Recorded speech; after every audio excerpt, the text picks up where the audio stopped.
हमने 2 यूनिट जो है वो कंप्लीट कर दी है। ठीक है, तो हम आज जो यूनिट स्टार्ट करेंगे वो है आपकी 5th यूनिट है। ठीक है, अभी तक हमने जो जो पढ़ा उसके बेसिस पर हम जो है आज स्टार्ट करेंगे 5th यूनिट। ठीक है, आप इसका सिलेबस देख सकते हैं। जो 5th यूनिट है हमारी, उसके अंतर्गत हमको क्या क्या चीजें पढ़नी है, तो आप देख सकते हैं यहाँ पर सबसे पहला जो टॉपिक है हमारा वो है प्रिंसिपल्स ऑफ प्लांट पैथोलॉजी। ठीक है, methods of plant disease management. ठीक है, study of symptoms, causal agents, ठीक है, या कॉजल ऑर्गेनिजम्स, परपेचुएशन आपका है। ठीक है, परपेचुएशन पढ़ना है आपको, इटियोलॉजी पढ़नी है आपको, and control measures of following plant disease. ठीक है, हमारे सिलेबस के अंतर्गत हमको एक तो यूनिट 5 में हमको पढ़ना है principle of plant pathology, methods of disease control, कि हम कैसे डिसीज को कंट्रोल कर सकते हैं। इसके अलावा हमको ये 7 डिसीज पढ़नी है, और इन 7 डिसीज के अंतर्गत हमको क्या क्या चीजें पढ़नी है, तो ये हमने देखा कि एक तो सिम्टम्स के बारे में, कॉजल ऑर्गेनिजम्स कौन है, ठीक है, इसका परपेचुएशन क्या है, इटियोलॉजी क्या है, और कंट्रोल मेजर मतलब हम इनको डिसीज से कैसे बच सकते हैं, कैसे बचा सकते हैं पादपों को, तो इन सब चीजों के बारे में हमको पढ़ना है इस यूनिट के अंदर। तो जैसा कि आप देख सकते हैं हमारा जो आज का एजेंडा वो क्या है, जनरल प्रिंसिपल एंड मेथड्स, है ना। एक तो जनरल प्रिंसिपल किस चीज के, प्रिंसिपल पढ़ने हैं हमको कि आपके जो प्लांट डिसीजेज होती है उसको कवर अप करने का, उसको कंट्रोल करने के लिए हम क्या तरीके अपनाते हैं, क्या उनके सिद्धांत होते हैं, इनके बारे में देखेंगे। नेक्स्ट हम देखेंगे मेथड्स कौन कौन से अपनाएंगे।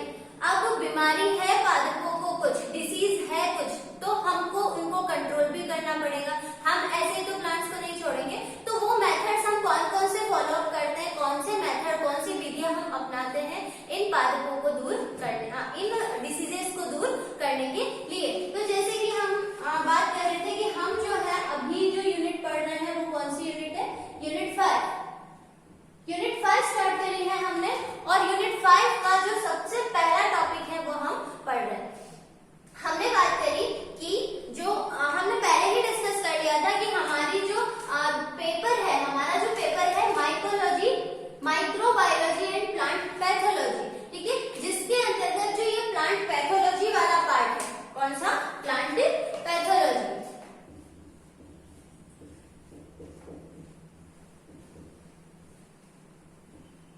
इसके अंतर्गत हम क्या देखते हैं कि पैथोलॉजी, है ना, हमने बोला था कि माइकोलॉजी के अंतर्गत जितनी भी कवक आती हैं, और कवक जो होती है वो परजीवी होती है, तो इनका कोई ना कोई स्पेसिफिक होस्ट होता है जिसके ऊपर ये अपना जीवन यापन करती है, उनसे भोजन ग्रहण करती है। और सीधी सी बात है, अगर कोई कवक किसी लिविंग ऑर्गेनिज्म पर रह रही है तो उसके अंदर डिसीज कॉज करेगी, रोग उत्पन्न करेगी। तो वही रोगों के बारे में पढ़ना, है ना, विज्ञान की किस शाखा के अंतर्गत किया जाता है। तो अगर हम बात करें कि पादपों में होने वाले रोगों का अध्ययन ही क्या कहलाता है, प्लांट पैथोलॉजी। अब हमने बात करी कि ये रोग फंगस की वजह से तो होते ही है। माइकोलॉजी के अंतर्गत हमने बहुत सारी फंगस की बात करी थी, जैसे कि आपकी अर्टनेरिया था, है ना, अर्टनेरिया जो यूनिट 2 का आपका अर्टनेरिया ड्यूटेरोमाइसिटिस क्लास का सदस्य था, और ड्यूटेरोमाइसिटिस क्लास का सदस्य था। और हमने बात करी थी कि ये leaf blight disease of potato, है ना, जो इसकी पत्ती है उसके अंदर स्पॉट उत्पन्न करता है। तो इस तरीके से डिफरेंट जो आपका, जैसे हमने बात करी थी अस्टिलेगो की, अस्टिलेगो जो है आपका वो डिसीज उत्पन्न करता है ज्यादातर गेहूं के अंदर, है ना। तो जो आपका पक्सीनिया है ना, जो आपका अस्टिलेगो है वो स्मट डिसीज उत्पन्न करता है गेहूं के अंदर, और जो पक्सीनिया है वो रस्ट डिसीज उत्पन्न करता है गेहूं के अंदर। पक्सीनिया के 2 होस्ट पढ़े थे हमने, एक तो था गेहूं और एक था जौ, है ना, एक तो था वीट और एक था बार्ले। इस प्रकार से डिफरेंट फंगस जो है वो डिफरेंट होस्ट पर रहते हैं और डिसीज कॉज करते हैं। ठीक है, तो हम जनरल बात करते हैं कि व्हाट इज प्लांट पैथोलॉजी। हम बात करते हैं कि प्लांट, है ना। अब यहाँ पर हम टर्मिनोलॉजी को देखते हैं, तो प्लांट मतलब तो पादप, ठीक है। पैथोलॉजी को हम हिंदी में बोलते हैं रोग विज्ञान, पैथोलॉजी को हम बोलते हैं रोग विज्ञान।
पादपों में होने वाले रोगों का अध्ययन करना।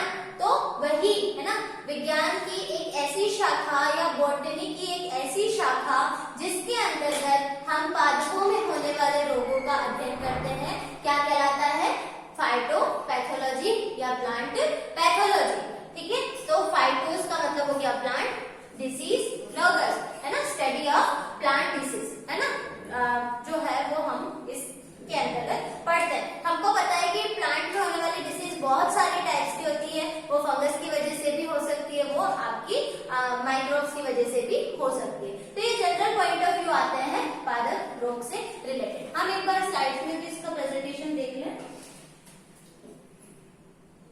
आप देख रहे हैं कि यहाँ पर हमारा जो एजेंडा है वो है principles and methods of plant disease control. ठीक है, तो हम इनके बारे में पढ़ेंगे। तो सबसे पहला इंट्रोडक्शन, प्रिंसिपल है ना, ये दो टॉपिक है आपका, प्रोफाइलैक्सिस, इम्यूनाइजेशन, ठीक है, और फंजीसाइड्स। हमने देखा प्लांट पैथोलॉजी जो है वो आपका ग्रीक टर्म है, फाइटोपैथोलॉजी भी बोल रहे हैं हम इसको। ठीक है, फाइटोपैथोलॉजी भी बोल रहे हैं, और ये आपका कैसा है? एक ग्रीक टर्म है। ठीक है, जो कि इसमें फाइटोस का मतलब होता है प्लांट, पैथोस का मतलब होता है डिसीज, और लोगस का मतलब होता है नॉलेज या फिर टू नो। ठीक है, which literally means to study of plant disease. Study of plant disease is called आपका plant pathology. फिर आप डेफिनेशन देख सकते हैं यहाँ पर कि plant pathology is the branch of botany that deals with the study of the causes है ना, etiology and control of plants. मतलब कि जो भी आपके डिसीज है उनसे पादपों की रक्षा करना। ठीक है, यही क्या कहलाता है आपका, मतलब ये हमारा एक मेन मोटो रहता है, एक सिद्धांत रहता है। ठीक है, अब हम बात करें प्रिंसिपल्स की या फिर मेथड्स की। तो सबसे पहले तो हमको ये देखना होगा कि पादपों में होने वाले रोग जो होते हैं वो अलग अलग प्रकार के होते हैं। तो हमारा मेन उद्देश्य क्या होता है? अगर हम उद्देश्य की बात करें तो हमारा उद्देश्य क्या होना चाहिए आपके हिसाब से? कि पादपों को इन रोगों से बचाना है ना, प्लांट्स को इन रोगों से बचाना है। तो इसके लिए हमको क्या करना पड़ता है कि पादपों में होने वाले डिफरेंट रोगों की पहले तो स्टडी करनी पड़ेगी। स्टडी इन द सेंस क्या, कि रोग जो है उनकी प्रकृति कैसी है, रोग जो है उसका पैथोजन कौन है। पैथोजन का मतलब क्या होता है? रोग कारक। पैथोजन का मतलब होता है रोग कारक। हमको देखना पड़ेगा कि ये रोग जो है वो किसकी वजह से हो रहा है। अगर फंगस की वजह से हो रहा है तो फंगस में भी हमारे पास में बहुत सारे फंगस है, कि पक्सिनिया की वजह से हो रहा है, अस्सीलेगो की, मतलब कि हमको इन शॉर्ट पूरा डिटेल स्टडी करनी है उन रोगों के बारे में। अब जो हमारा प्लांट है, ठीक है, प्लांट के अंदर जो डिसीज हो रही है, पहले तो हमको ये देखना है कि डिसीज का पैथोजन कौन है। ठीक है, पैथोजन सबसे वो कैसे पता चलेगा? जैसे कि हमने बात करी थी कि गेहूं के ऊपर पक्सिनिया जो है वो रस्ट क्रिएट करता है, पाउडर लाइक स्ट्रक्चर क्रिएट करता है। तो उन स्ट्रक्चर्स को हमको माइक्रोस्कोपिक स्टडी करनी पड़ेगी, उनका स्ट्रक्चर देखना पड़ेगा। तो ये सब हमको क्या इन सब से हमको क्या पता चलेगा कि इसका पैथोजन अस्सीलेगो है या फिर पक्सिनिया है, क्योंकि गेहूं पर बहुत सारे फंगस या बहुत सारे आपके माइक्रोब्स जो है वो डिसीज कॉज करते हैं। तो हमको ये देखना है कि गेहूं पर अगर वो डिसीज हुई है तो वो पक्सिनिया की वजह से हुई है, अस्सीलेगो की वजह से हुई है, अदरवाइज अल्टरनेरिया भी ब्लैक स्पॉट क्रिएट करता है गेहूं के ऊपर। तो हमको ये देखना है कि उसकी प्रकृति कैसी है, पैथोजन कौन है उसका। ठीक है, इसके अलावा हमको उसके नियंत्रण के बारे में सोचना होगा कि अगर डिसीज जो है वो ज्यादा नहीं फैली है तो हमको उसको तुरंत ही कंट्रोल करना पड़ेगा। अदरवाइज क्या होगा कि ये जो रोग है अगर वो स्टार्टिंग फेज में है तब तो हम इसे कंट्रोल कर सकते हैं, थोड़ा बहुत नुकसान तो होगा लेकिन फिर भी वो आपका कंट्रोल किया जा सकता है। लेकिन अगर ये जो रोग है वो उग्र अवस्था में है, बहुत ज्यादा हाईली डैमेज्ड कंडीशन में है, तो ऐसी अवस्था में क्या होगा कि ये रोग स्टार्ट तो हुआ था भागों से, मतलब डिफरेंट पार्ट जो है पादप के, जैसे पत्ती है, स्टेम है, यहाँ से स्टार्ट होकर के ये धीरे धीरे पूरे प्लांट के अंदर फैल जाता है और आपकी जो फसल है या फिर उसमें जो होने वाली फ्रूटिंग है, जो फसल के अंदर जो फल लगने वाला है, जो ग्रेन्स है, उनको पूरी तरीके से डिस्ट्रॉय कर देगा। तो हमारा मेन मोटो या हमारा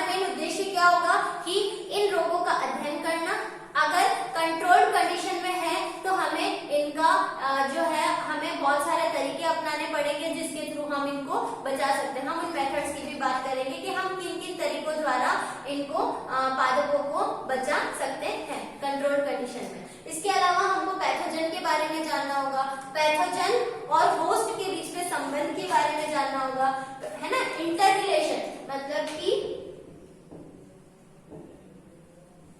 इंटर रिलेशन की स्टडी करनी होगी बिटवीन पैथोजन एंड होस्ट, ठीक है। होस्ट और इन दोनों के जो रिलेशन है, मतलब कि अगर पक्षीना की बात करें तो उसके केवल दो ही आपके मेनली दो ही आपके वो होती है होस्ट होते हैं, तो इनके बीच में कुछ रिलेशन होता है जहां पर जाकर के ये अपना माइसीलियम स्थापित करते हैं। तो इनके बीच में संबंधों का अध्ययन करना भी हमारा एक मोटो है, उद्देश्य है, ठीक है। ये तो हमने जनरल इंट्रोडक्टरी पार्ट की बात करी कि जो हमारा प्लांट डिसीज है, सीधी सी बात है कि हम पढ़ रहे हैं प्लांट डिसीज मैनेजमेंट या फिर उसके प्रिंसिपल या फिर उसके मेथड। हमने ये तो देख लिया कि पादपों में अलग अलग प्रकार के रोग होते हैं, ठीक है। ये रोगों से हमको बचाना कैसे है ये हमको पढ़ना है, और प्लांट डिसीज या फाइटोलॉजी के मेथड प्रिंसिपल्स क्या होंगे। अब प्रिंसिपल्स की हमने बात कर ली कि प्रिंसिपल क्या होगा, उद्देश्य क्या होगा, सिद्धांत क्या होगा, कि हमको डिफरेंट चीजों की स्टडी करनी पड़ेगी, पैथोजन की, डिसीज की प्रकृति की, डिसीज उग्र अवस्था में है या कंट्रोल्ड कंडीशन में है ये देखना होगा। इंटर रिलेशन की स्टडी करनी पड़ेगी कि आपका पैथोजन जो है और होस्ट के बीच में क्या संबंध है ना, डिसीज का अभी करंट सिचुएशन कैसा है, ये सारी चीजें। ये तो हो गई प्लांट डिसीज की प्रिंसिपल के बारे में। प्रिंसिपल जो है उसको हम फर्दर दो पार्ट्स में डिवाइड कर सकते हैं। एक तो आपका आता है प्रोफाइलैक्सिस और एक होता है इम्यूनाइजेशन, ठीक है। जो आपका प्रोफाइलैक्सिस है, प्रोफाइलैक्सिस का मतलब क्या होता है हम आगे भी देखेंगे। प्रोफाइलैक्सिस का मतलब क्या होता है कि वातावरण के कारण, है ना, एनवायरमेंट के कारण जो डिसीज हो रही है उसको हम कैसे कंट्रोल कर सकते हैं, है ना। वातावरण के कारण होने वाले रोगों को की रोकथाम, वातावरण या वातावरणीय कारकों के प्रभाव के कारण होने वाले डिसीज की रोकथाम करना प्रोफाइलैक्सिस के अंतर्गत आएगा। इसके अलावा अगर हम इम्यूनाइजेशन की बात करें और संक्रामणीकरण की बात करें तो हमको डिफरेंट जो प्रोसेस होती है, स्टेप्स होती है जो फॉलो करनी पड़ती है डिसीज के मैनेजमेंट के लिए। तो ये कुछ जनरल बातें होती है प्लांट डिसीज मैनेजमेंट की। इसमें फर्दर आपका ये जो टॉपिक है वो एक इजीएस्ट प्रकार का टॉपिक है। इसमें आपको अपनी डिसीज कंट्रोल से रिलेटेड अपनी जो सोच है उसको ही व्यक्त करना होता है कि अगर आप ऐसी कंडीशन में हैं तो आप क्या क्या चीजें उसके लिए यूज कर सकते हैं। तो ये जनरल बातें होती है पादपों के रोग के बारे में और रोगों की रोकथाम के बारे में। हम आगे बात करेंगे कि हम इसको कैसे रोक सकते हैं। सबसे पहले तो हम यहाँ पर देखते हैं प्रिंसिपल एंड मेथड। आप देख सकते हैं हमारा हेडिंग जो है वो प्रिंसिपल एंड मेथड है ना। इसमें सबसे पहला हमारे पास में आया प्रोफाइलैक्सिस, ठीक है। तो रोग निरोधन, रोग का नियंत्रण या रोग का निरोधन। सबसे पहले हम देखते हैं disease prevention includes the method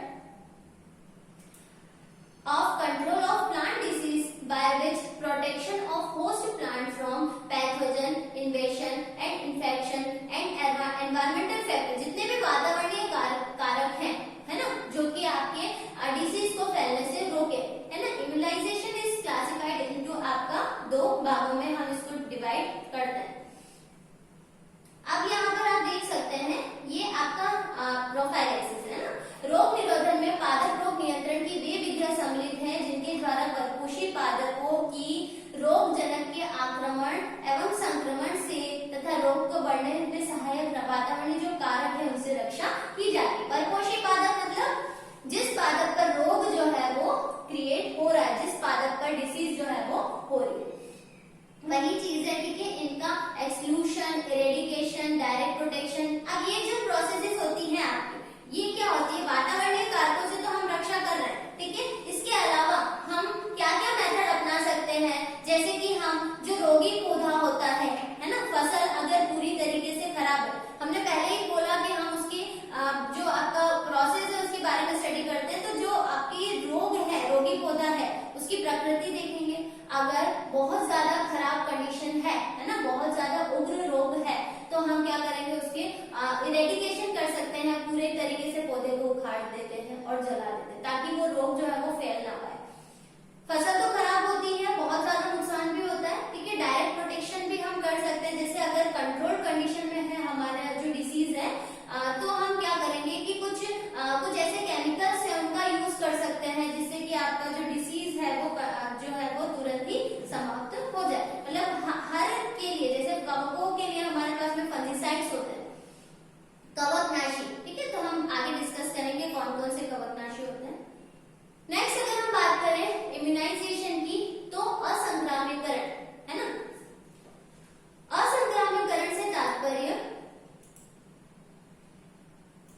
पौधों में रोग के संक्रमण एवं इसके प्रसार के विरुद्ध प्रतिरोधकता उत्पन्न करना, मतलब कि रेजिस्टेंस क्रिएट करना, ताकि उसमें वो डिसीज ही ना हो पाए, ठीक है। जैसे कि हमारे यहाँ पर भी जो वैक्सीनेशन की प्रोसेस होती है, तो हम क्या करते हैं, पहले ही हम अपने आप को रेडी रखते हैं कि हमें फ्यूचर में ये जो डिसीज है वो कभी ना हो। तो हमको क्या करना है, या तो रोग के लिए पहले ही प्रतिरोधकता उत्पन्न करनी है, ठीक है। इसके अंतर्गत परपोषी को सशक्त बनाना है ना, स्ट्रॉन्ग बनाना है, ठीक है। इसके लिए हम कुछ केमिकल्स और इन सब का यूज कर सकते हैं। जो परपोषी है, परपोषी को ही हम स्ट्रॉन्ग बना देंगे। अगर होस्ट प्लांट ही आपका स्ट्रॉन्ग होगा, तो उसमें डिसीज होने की संभावना बहुत कम होगी।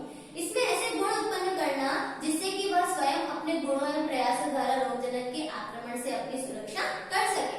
लाइक आप वैक्सीनेशन का उदाहरण याद रख सकते हैं कि जो भी आपका टीकाकरण होता है ना, जैसे ही बेबी का बोर्न होता है, तो टीकाकरण या वैक्सीनेशन की प्रोसेस होती है, ताकि फर्दर फ्यूचर में कुछ उसको जैसे कि पोलियो है या फिर इस टाइप की जो बीमारियां हैं, उससे खुद ही वो अपनी बॉडी में इम्यूनिटी क्रिएट कर ले। तो वही बात यहाँ पर भी है कि पौधे, अपने प्लांट्स जो है वो इम्यूनिटी क्रिएट करें, है ना, खुद ही अपनी रक्षा करें, खुद ही इतने स्ट्रॉन्ग हो जाए जिससे कि जो आपका वो आ रहा है, पैथोजन आ रहा है, उससे अपनी सुरक्षा बचाव कर ले। इसके लिए कई जाति विभेदों का संकरण हेतु चयन, इसके लिए बहुत सारी चीजें हम जो है टेक्निक्स करते हैं, उनके संकरण द्वारा नए गुणों वाले विभेद भी तैयार कर सकते हैं। मतलब कि जो हाइब्रिडाइजेशन वाली टेक्निक होती है, दो पादपों के विशिष्ट गुण, है ना, विशेष गुणों वाले पादपों का क्रॉस करवाया जाता है, जिससे कि आपकी बहुत ज्यादा प्रोडक्टिविटी वाली या बहुत ज्यादा स्ट्रॉन्ग संतति जो है, ऑफस्प्रिंग जो है वो क्रिएट होती है, बनती है, प्रोड्यूस होती है। तो ये एक तरीका हो सकता है जिससे हम प्लांट डिसीज को कंट्रोल कर सकें। फर्दर क्या क्या तरीके अपना सकते हैं और हम, तो temporary infection can be caused by chemotherapy, ठीक है, यही मतलब केमिकल्स की therapy. All the plant disease control method are based on 3 basic principles, ठीक है, 3 बेसिक प्रिंसिपल पर आधारित होते हैं। पहला तो आप देख सकते हैं direct action against the pathogen और अटैक ऑन पैथोजन और इंक्लूजन, मतलब कि जो बाहरी वाहक आ रहा है, बाहरी रोगजनक आ रहा है, वो रोगजनक आपका फंगस हो सकता है, वायरस हो सकता है, बैक्टीरिया हो सकता है, उसके विरुद्ध डायरेक्ट ही एक्शन लेना।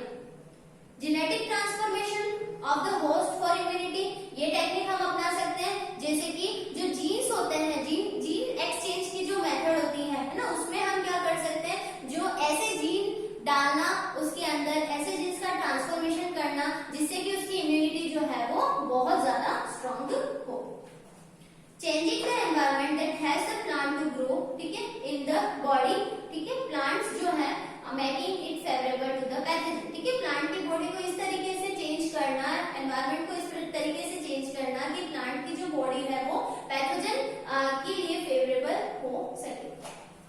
नेक्स्ट अगर हम बात करें कि हम किन तरीकों द्वारा इन डिसीजेस से पादप को बचा सकते हैं, मतलब कि हम बात कर रहे हैं प्रिंसिपल एंड मेथड, ठीक है। अब हमको उन मेथड्स के बारे में बात करनी है जिससे कि हम इन रोगों से पादपों को बचा सकते हैं, ठीक है। प्रिंसिपल के अंतर्गत हमने क्या बात करी थी, प्रिंसिपल को हम 2 पार्ट्स में डिवाइड करते हैं जनरली, जिसके अंतर्गत हमारा एक तो होता है प्रोफाइलैक्सिस और दूसरा है इम्यूनलाइजेशन, जिसके अंतर्गत असंक्रामकीकरण जिसको हम बोलते हैं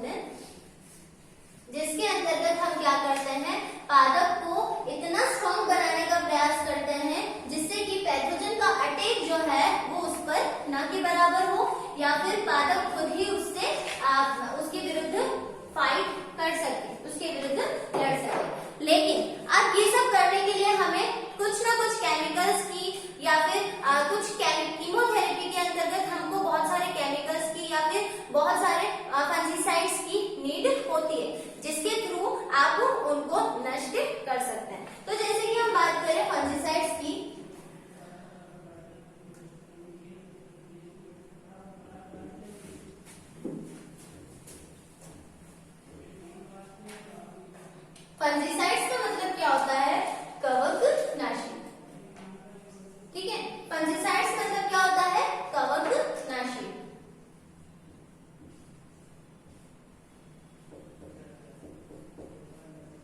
तो कवकनाशी क्या होते हैं?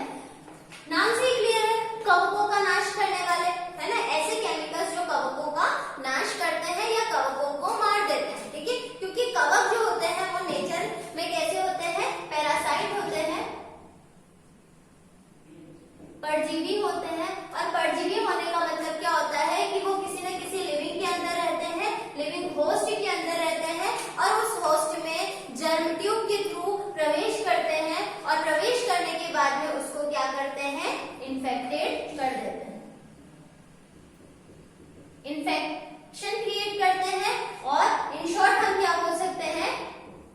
डिसीज क्रिएट करते हैं। इसका मतलब पादपों के लिए ये जो कवक होते हैं वो कैसे होते हैं? हार्मफुल होते हैं।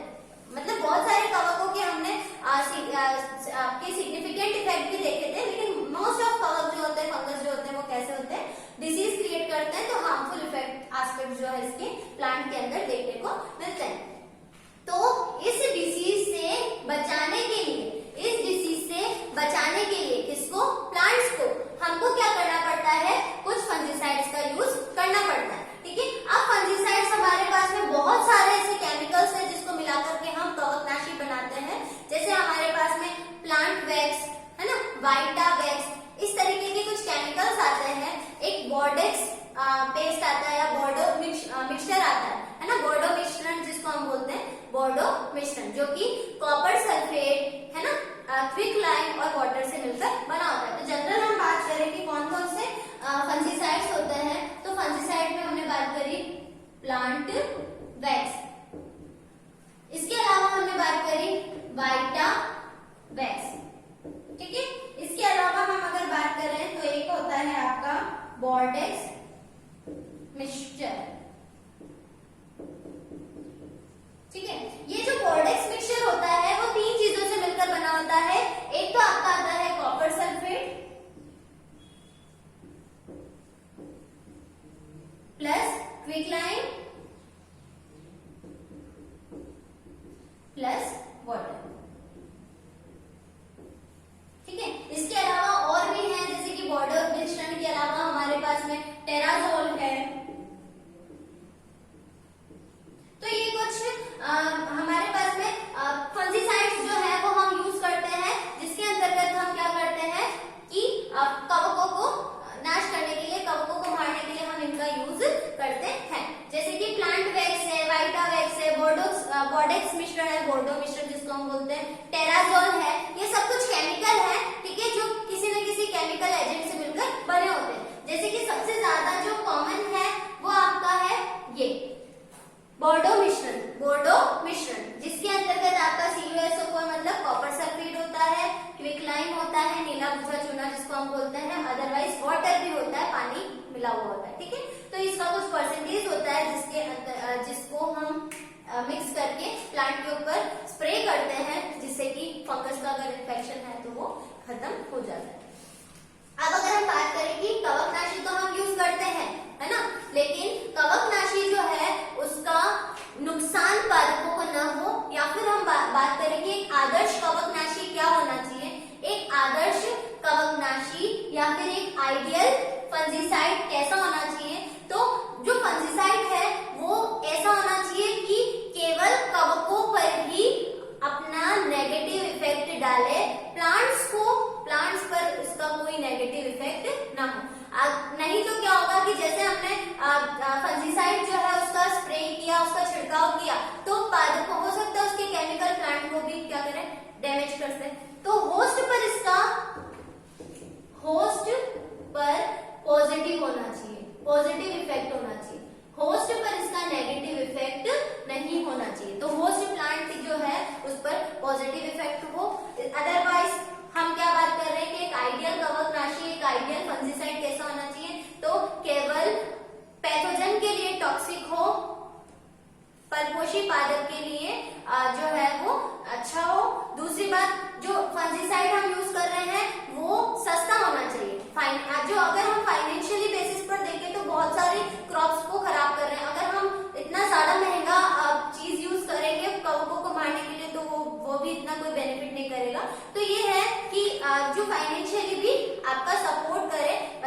कवकनाशी कैसा होना चाहिए, सस्ता होना चाहिए और इजी टू यूज होना चाहिए कि ज्यादा टिपिकल ना हो।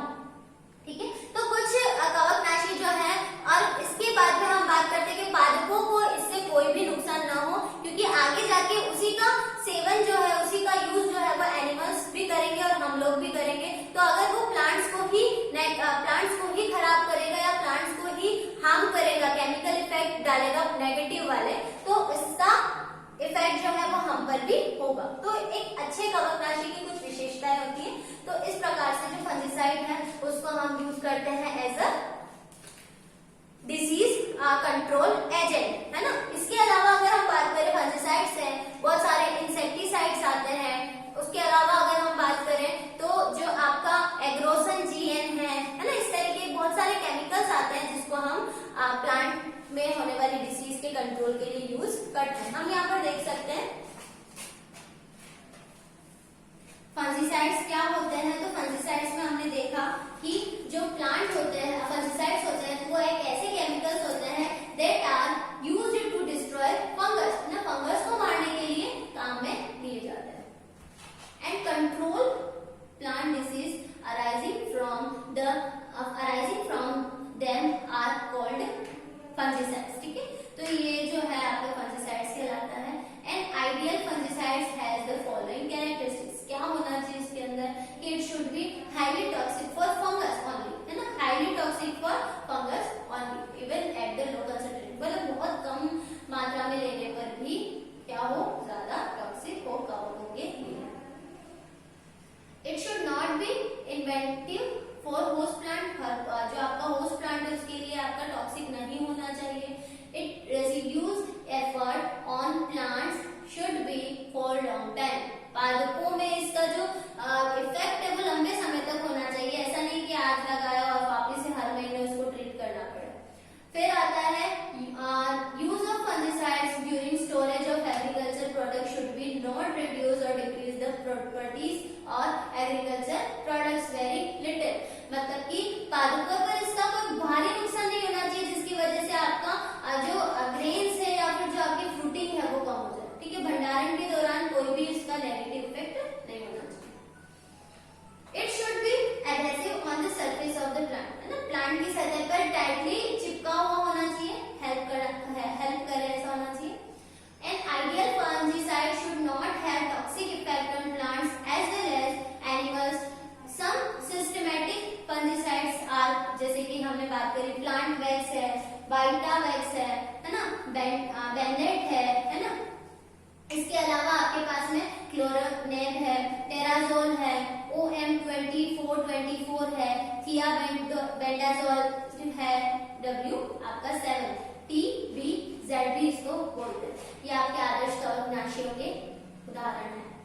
इसके अलावा जैसे सल्फर प्रोडक्ट्स हैं, ठीक है, जैसे कि सल्फर जो है वो आपकी पाउडरी मिल्ड्यू जो डिसीज है ना, जैसे कि जनरली आपका जो आपका स्क्लेरोस्पोरा करके एक फंगस है वो क्रिएट करता है, तो उसका नाश करने के लिए सल्फर से बने हुए जो आपके फंजीसाइड्स है उनका यूज करते हैं और उनका छिड़काव करते हैं। इसके अलावा कॉपर कंपोनेंट्स का भी हम यूज करते हैं, कंपाउंड्स का हम यूज करते हैं, प्रीबोर्ड ने सबसे पहले बताया था। ठीक है, कॉपर सल्फेट जो है, तो कॉपर सल्फेट का हम यूज कहाँ करते हैं, तो आप देख सकते हैं जो बोर्डेक्स पेस्ट है या बोर्डो मिश्रण है जो बना हुआ है आपका कॉपर सल्फेट क्विकलाइम और वाटर से, तो इसमें आपका हम यूज करते हैं किसको, आपके कॉपर प्रोडक्ट्स को। ठीक है, तो इस प्रकार से हमारा जो ये टॉपिक है जिसके अंतर्गत हमने क्या देखा कि डिसीज को हम कैसे कंट्रोल कर सकते हैं। ये तो आपके फंजीसाइड्स की या कुछ केमिकल्स की बात हुई जिसके अंतर्गत हम यूज कर रहे हैं प्लांट को डिसीज से फ्री करने के लिए। इसके अलावा जैसे कुछ और भी मेथड्स होते हैं जिसके थ्रू हम प्लांट को डिसीज से बचा सकते हैं। फॉर एग्जाम्पल, अगर रोगी है पौधा और हमें पहले ही पता है, तो या तो आप पूरे पौधे को निकाल करके और फसल जो है आपकी क्रॉप है उसी को आप क्या कर दो, जला दो, ताकि वो डिसीज एटलीस्ट वो क्रॉप खराब होगी लेकिन वो डिसीज अगली क्रॉप में नहीं पहुंचेगी। तो रोगी पौधे को निकाल करके जब आप उसको जला देंगे तो वो डिसीज का जो आपका वो है स्प्रेइंग है या स्प्रेडिंग है उसको कंट्रोल करेगा। इसके अलावा आप क्या कर सकते हैं कि एक मतलब पौधों की एक ऐसी किस्म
द्वारा हम पादप को डिसीज से बचा सकते हैं। तो ये हमारा आज का टॉपिक था, general principle and method of plant disease, जिसके अंतर्गत हमने देखा कि प्रिंसिपल क्या है प्लांट को डिसीज से फ्री मैनेजमेंट के, या फिर मेथड्स क्या है प्लांट डिसीज कंट्रोल के।